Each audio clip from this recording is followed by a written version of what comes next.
Hello दोस्तों, good morning. Alka Sharda का स्वागत करती है अपने चैनल से।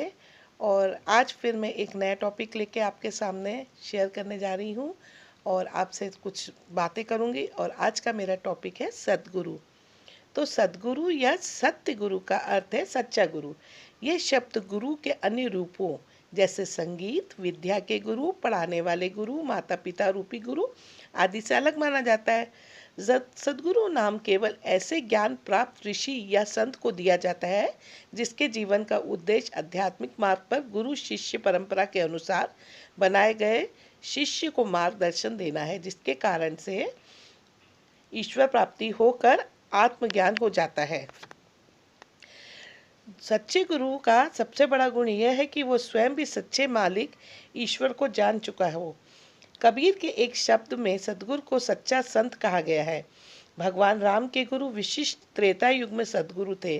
इसी तरह से स्वामी शंकर पुरुषोत्तम तीर्थ योग वशिष्ठ का संदर्भ देते हैं।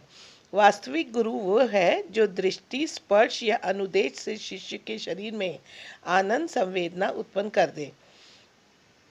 सद्गुरु का अखंड ब्रह्मचारी होना भी सभी ने आवश्यक नहीं माना है। उदाहरण के लिए हिंदू सद्गुरु तुकाराम एक गृहस्थ थे। सद्गुरु कबीर के भी दो बच्चे थे, कमाल और कमाली, जो बहुत बड़े भक्त थे। गुलरपुरा आश्रम वाले सद्गुरु देव श्री ब्रिज मोहन गौतम भी एक गृहस्थ संत थे। आपन अपने जीवन में कभी स्वयं के लिए दान दक्षिणा नहीं ली, एकदम सादा जीवन और कई प्रत्यक्ष प्रमाण दिए जिससे विशाल जन सैलाब उनको भगवान तुल्य पूछते थे। तो गुरु का एक सन्यासी होना भी जरूरी नहीं है, गृहस्थ में रह के भी वो अपना गुरु उपदेश दे सकते हैं।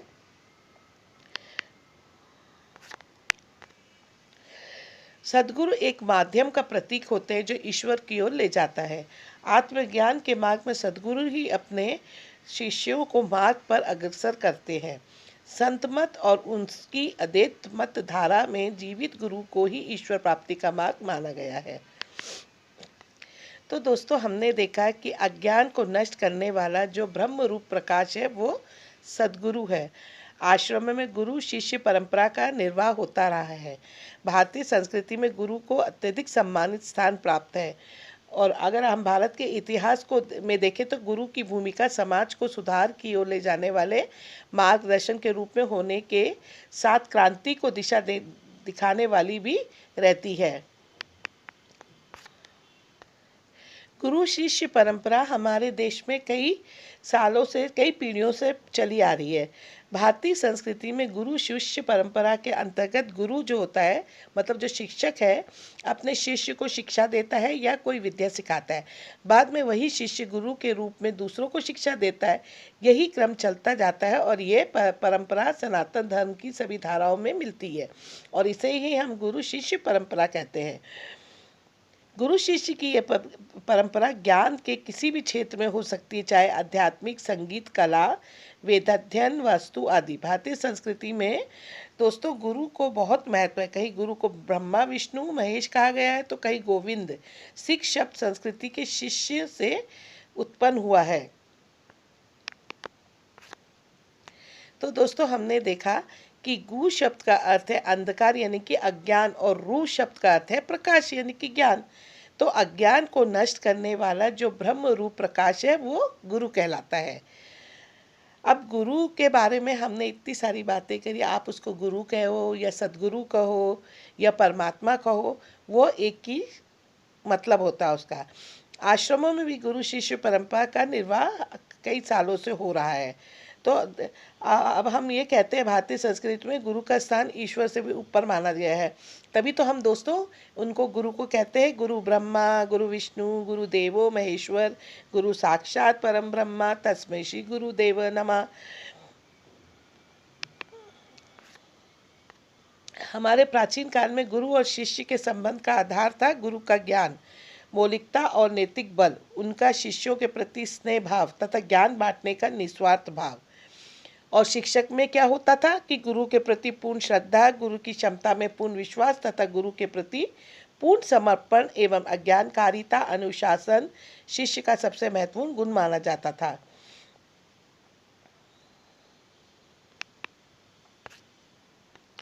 गुरु और शिष्य के बीच में दोस्तों केवल शाब्दिक मतलब शब्दों से ही ज्ञान का ही आदान प्रदान नहीं होता था, बल्कि गुरु अपने शिष्य को के संरक्षण मतलब उनको बचाने के लिए भी कार्य करता था। उसका उद्देश्य रहता था कि गुरु उसका कभी अहित सोच भी नहीं सकते। यही विश्वास गुरु के प्रति उसकी श्रद्धा और समर्पण का कारण रहा है।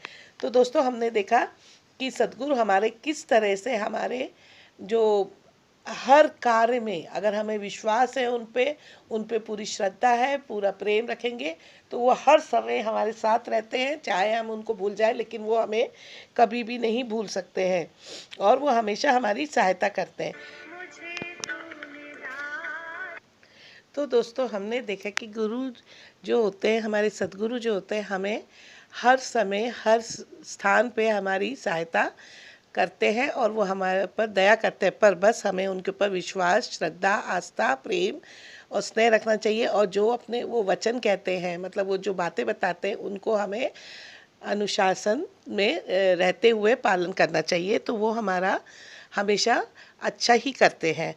और इसके उपलक्ष्य में मैं आपको एक कहानी सुनाती हूँ कि एक बार बरसात का मौसम था और सच्चे बादशाह यानी कि हमारे सद्गुरु अपनी कोठी पर ही थे और सत्संग फरमा रहे थे।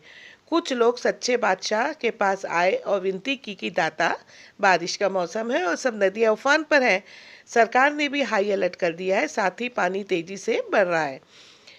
तो हमारा पिंड जो है मतलब उनका जो गांव था वो निचले इलाकों में आता है। सतगुरु, हम पशु बाल बच्चे और घर का सारा सामान लेकर कहाँ जाएं, और ना गए तो बाढ़ की चपेट में आकर हमारा अंतिम लीला समाप्त हो जाएगी और बाढ़ कभी भी आ सकती है। इतना सुनते ही सच्चे बादशाह यानी कि हमारे सतगुरु जी थे वो एकदम से चल पड़े। और दोस्तों कहाँ गए? वो घाट पे गए और उनके साथ में सब सत्संगी और गांव के लोग भी साथ में थे। और वहाँ जाके बाबा जी ने ऐसा चमत्कार किया है, देखिए कैसी उनकी महिमा होती है कि उन्होंने जैसे ही अपने दाया पाँव जूती से बाहर निकाला और ठंडे पानी में रख कर उन्होंने कहा कि पुत्र ठंडा रख, यानी कि उन्होंने बाढ़ को कहा कि पुत्र, क्योंकि हर चीज़ गुरु जी की पुत्र पुत्री उनकी संतान होती है, तो उन्होंने कहा पुत्र ठंड रख। इतना कहने के साथ ही जल स्तर दोस्तों बिल्कुल ऐसा चमत्कार हुआ कि नीचे चला गया और उतरने लगा और देखते ही देखते 4-5 फुट नीचे चला गया। तो दोस्तों हमने ये देखा कि बाबा की कितनी दया हुई, गुरु सद्गुरु की कितनी दया है। अगर हम सच्चे दिल से कुछ मांगते हैं और वो अगर हमारे लिए अच्छा होता है तो वो हमें ज़रूर देते हैं। लेकिन बस हमें यही ध्यान रखना चाहिए कि हमारे जो हम जिनको गुरु बनाए वो सच्चे हों और अच्छे हों, ईमानदार हों और बिल्कुल क्या कहते हैं कि अपने उनके ऊपर हमारा पूरी श्रद्धा हो और वो पूरा हम हमारे ऊपर हम उनके ऊपर उनके वचनों पे समर्पित रहे। ये हमारे फ्रेंड्स हमारे ऊपर डिपेंड करेगा कि हम कैसे गुरु को पहचान करें, कैसे हम गुरु को पहचाने कि ये गुरु सच। तो इसका उत्तर ये है कि पर ब्रह्मा का साक्षात कर लेने पर हृदय की ग्रंथि खुल जाती है, सारे संशय, सारी जो गलतफहमियां हैं विनिष्ट हो जाती है, मतलब ख़त्म हो जाती हैं और समस्त कर्मों का नाश हो जाता है। इस स्थिति में जो पहुंच जाते हैं वे संत कहलाते हैं। जब वे अपना अर्जित आत्मज्ञान दूसरों को देने लग जाते हैं तो उन्हें सद्गुरु कहते हैं। ज्ञान के स्तर पर सच्चे संत और सद्गुरु में कोई अंतर नहीं होता है। सच्चाई यही है कि जिन्होंने आत्मज्ञान प्राप्त नहीं किया है वो सच्चे संत नहीं कहलाते हैं और इसलिए वह सद्गुरु भी नहीं हो सकते। हाँ, यदि वह आध्यात्मिक पथ के साधक है, यानी कि उनको अध्यात्म की ज़्यादातर नॉलेज है, तो हम उन्हें साधु, महात्मा, त्यागी, बैरागी, योगी, सन्यासी आदि नामों से बुला सकते हैं। सद्गुरु नहीं होने के बावजूद इसमें से कोई गुरु हो सकते हैं। वो कैसे, इसको हम समझते हैं। देखिए, जब कोई सच्चे सद्गुरु देखते हैं कि अमुक शिष्य साधु या साधक आत्मज्ञान प्राप्त नहीं किया है किंतु वो सदाचार में रहकर नियमित साधना करता है और उसकी आंतरिक चढ़ाई हो गई है, तो वो उसे आवश्यकता अनुसार इस ज्ञान को बताने यानी कि दीक्षा देने का अधिकार दे देते हैं। इस स्थिति में वो साधु या साधक, साधक कौन होता है दोस्तों? जो गृहस्थ या बैरागी दोनों ही हो सकता है। गुरु या गुरु दक्षिणा कहलाता है पर सदगुरु नहीं कहलाता।